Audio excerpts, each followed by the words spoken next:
क्या आपने कभी सुना है कि एक ही अक्यूज के लिए दो बेल एप्लीकेशन एक साथ कोर्ट में प्रेजेंट हो जाए? हाँ जी, आपने सही सुना। यह कारनामा हमने करके दिखाया है। कौन है ये लोग? कहां से आते हैं?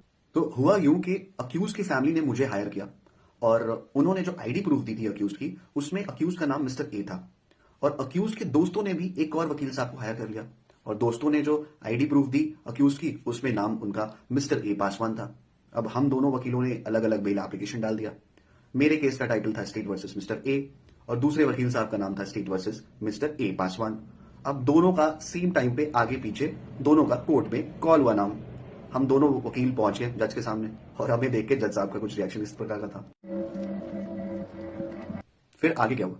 बेसिकली ऐसे सिचुएशन में हमें या तो कोर्ट का डिस्क्रिप्शन मानना पड़ता है। कोर्ट अगर डिसाइड करे कि ये वकील साहब लड़ेंगे या फिर ये वकील साहब लड़ेंगे, जो भी उनका डिस्क्रिप्शन होगा हमें वो फॉलो करना पड़ता है।